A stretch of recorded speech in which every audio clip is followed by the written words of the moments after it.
नमस्कार, आदाब, सत श्री अकाल, जय भीम, जोहार।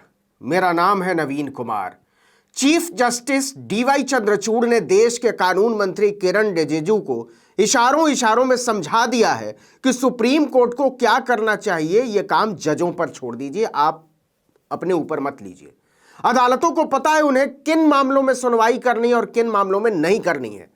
दरअसल जब से तय हुआ है कि चंद्रचूड़ सुप्रीम कोर्ट के चीफ जस्टिस होने जा रहे हैं, तभी से सरकार के मंत्री अलग अलग तरीकों से उन्हें घेरने में लग गए। इसके पीछे है लोगों की यह धारणाएं कि चंद्रचूड़ जरा दूजे किस्म के जज हैं। पिछले दिनों जब उन्होंने अरुण गोयल को वीआरएस देने के 24 घंटे के भीतर चुनाव आयुक्त बनाने की फाइल तलब कर ली तो सरकार का चेहरा सूज कर लाल हो गया था। कमाल तो यह है कि 24 घंटे में यह फाइल कानून मंत्री और प्रधानमंत्री से होते हुए राष्ट्रपति तक ने मंजूर कर ली और उसी दिन नोटिफिकेशन भी जारी हो गया। यह याचिका प्रशांत भूषण ने लगाई थी कि यह कैसे हुआ। इसके बाद से तो सरकार सकते में आ गई, क्योंकि चंद्रचूड़ ने ऐसे ऐसे मामलों को सुनवाई के लिए सूचीबद्ध कर दिया है जिन पर सरकार की सांस अटकी हुई है।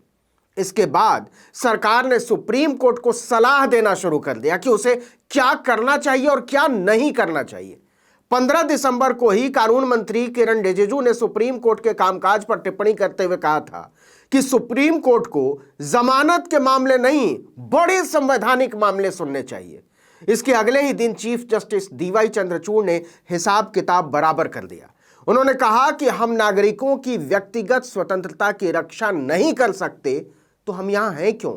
उन्होंने कानून मंत्री या रिजिजू का नाम तो नहीं लिया, लेकिन हर आदमी समझ गया कि उनका इशारा किसकी तरफ है। एक याचिका पर सुनवाई करते हुए उन्होंने जो कहा उसने सरकार को साफ कर दिया है कि आप सुप्रीम कोर्ट से टकराने की हिमाकत ना करें तो बेहतर। किस केस की सुनवाई करते हुए चंद्रचूड़ ने यह टिप्पणी की, इसे समझना भी बहुत दिलचस्प है।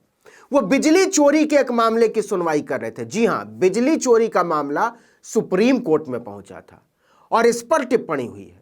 इसमें निचली अदालत और हाई कोर्ट के फैसले हिला देने वाले थे। सुप्रीम कोर्ट ने कहा, आपने तो छोटे से मामले को हत्या का मामला बना दिया। ध्यान से सुनिएगा जरा केस को, इससे पता चलेगा कि अदालतें कैसे काम करती हैं और कैसे ताकतवर लोग, ताकतवर सरकारें न्याय की प्रक्रिया का दुरुपयोग करती हैं। मामला उत्तर प्रदेश के हापुड़ का था। इकराम नाम के एक शख्स पर बिजली चोरी के 9 मुकदमे थे। निचली अदालत में सुनवाई के दौरान उसने प्ली बार्गेनिंग का सहारा लिया। प्ली बार्गेनिंग का मतलब होता है इस उम्मीद में अपना गुनाह मान लेना कि अदालत सजा कम कर देगी। और लोअर कोर्ट ने सजा कम कुछ यूं की कि उसे सभी 9 मामलों में 2-2 साल की सजा सुनाई। लेकिन कमाल देखिए, निचली अदालत ने उसे एक साथ चलाने का आदेश नहीं दिया। कहा कि पहले एक सजा पूरी होगी 2 साल की, फिर दूसरी, फिर तीसरी, ऐसे 9 बार। मतलब कुल 18 साल जेल में रहना पड़ेगा बिजली चोरी के मामले में। इकराम ने हाईकोर्ट में इसके खिलाफ अपील की। हाईकोर्ट ने भी निचली अदालत के फैसले पर मुहर लगाते हुए कहा कि यही ठीक है, सजा एक के बाद एक चलेगी, हम इसमें कोई रियायत नहीं देने वाले हैं। कई साल जेल में रहने के बाद इकराम के परिवार ने सुप्रीम कोर्ट में अपील करने की हिम्मत जुटाई। चीफ जस्टिस डीवाई चंद्रचूड़ की पीठ इसी की सुनवाई कर रही थी जब याचिकाकर्ता के वकील ने कोर्ट को बताया कि वो 7 साल जेल में रह चुका है, तो दोनों जज हैरान रह गए। जजों ने कोर्ट में मौजूद वरिष्ठ वकील नागामुथु से उनकी राय पूछी और सीनियर एडवोकेट ने कहा कि इस तरह तो ये उम्र कैद का मामला बन गया मिलॉर्ड, हम सन्न हैं। इसी पर चीफ जस्टिस डीवाई चंद्रचूड़ ने कहा कि हमारे लिए कोई केस छोटा नहीं है। अगर हम नागरिकों की व्यक्तिगत स्वतंत्रता की रक्षा नहीं कर सकते तो फिर हम क्या करने के लिए बैठे हैं। कोर्ट में खड़ा हर आदमी समझ गया कि चीफ जस्टिस की यह टिप्पणी किसको संबोधित है। उन्होंने कहा कि हमारे लिए हर केस उतना ही जरूरी, उतना ही महत्वपूर्ण है। इसीलिए सुप्रीम कोर्ट के लिए ऐसे मामले सुनना जरूरी है। जज आधी रात तक जागकर केस की फाइल पढ़ते हैं, क्योंकि कई बार साधारण सा लगने वाला मामला नागरिक अधिकार के लिहाज से बहुत अहम होता है। अगर हम उस तरह के केस में दखल न दें तो हमारी क्या उपयोगिता है। इसके बाद से सरकार की भौहें तनी हुई हैं। आपको याद हो तो फरवरी 2020 में जस्टिस चंद्रचूड़ ने गुजरात के अहमदाबाद में कहा था कि असहमति लोकतंत्र का सुरक्षा कवच है। असहमत रहने वालों पर राष्ट्र विरोधी या लोकतंत्र विरोधी होने का लेबल लगाना हमारे संवैधानिक मूल्यों की रक्षा के लिए प्रतिबद्धता और लोकतंत्र की तरक्की की मूल भावना पर हमला करता है। जस्टिस चंद्रचूड़ की यह टिप्पणी उस दौर में आई थी जब नागरिकता संशोधन कानून यानी सीएए और एनआरसी को लेकर देश के अलग अलग हिस्सों में भारी प्रदर्शन चल रहे थे। जस्टिस पीडी देसाई स्मारक व्याख्यान में उन्होंने कहा था कि राज्य की मशीनरी का इस्तेमाल करके असहमतियों पर अंकुश लगाना डर की भावना पैदा करता है और यह कानून के शासन के खिलाफ है।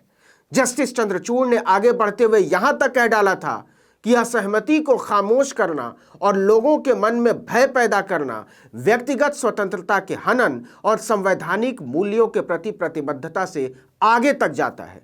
उन्होंने ये कहकर मोदी सरकार को असहज कर दिया था कि सवाल करने की गुंजाइश को खत्म करना और असहमति को दबाना सभी तरह की राजनीतिक, आर्थिक, सांस्कृतिक और सामाजिक बुनियाद को नष्ट करता है।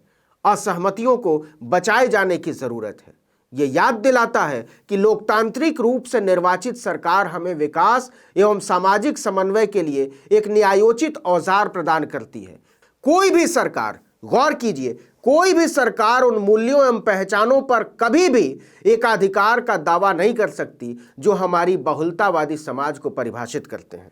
आपको याद होगा, जब एनआरसी के विरोध में आंदोलन चल रहे थे तो योगी आदित्यनाथ की सरकार ने चौराहों पर लोगों से वसूली के पोस्टर लगा दिए थे, नोटिस जारी कर दिए थे सार्वजनिक तौर पर। हाईकोर्ट से फटकार के बाद यह मामला सुप्रीम कोर्ट तक पहुंच गया था। जस्टिस चंद्रचूड़ उस पीठ का हिस्सा थे जिसने उत्तर प्रदेश में सीए के खिलाफ प्रदर्शनों के दौरान सार्वजनिक संपत्ति को नुकसान पहुंचाने वालों से वसूली के नोटिस पर योगी सरकार को जमकर फटकार लगाई थी। कोर्ट ने उन सभी नोटिसों को रद्द कर दिया था। इसे लेकर योगी सरकार की भारी किरकिरी हुई थी। इसीलिए चंद्रचूड़ के चीफ जस्टिस बनने के बाद सरकार में बौखलाहट है। अलग अलग तरह से सुप्रीम कोर्ट को नसीहतें दी जा रही हैं, कभी कॉलेजियम सिस्टम के नाम पर, कभी जजों की नियुक्ति को लेकर, तो कभी भाई भतीजावाद को लेकर। इसे सुप्रीम कोर्ट भी समझ रहा है कि यह स्वस्थ आलोचना नहीं, खुन्नस है।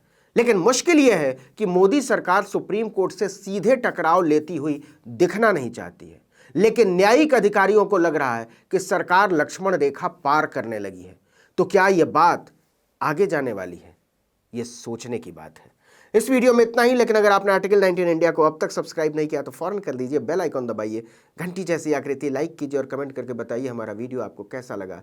यूट्यूब पर देख रहे हैं तो हमारे चैनल को सब्सक्राइब कर लीजिए, फेसबुक पर देख रहे हैं तो हमारे पेज को लाइक कीजिए, इंस्टाग्राम पर हमें फॉलो कीजिए और हमारा ट्विटर हैंडल है आर्टिकल 19_इंडिया और मेरा ट्विटर हैंडल है नवीन जर्नलिस्ट। आप मुझे भी फॉलो कर सकते हैं।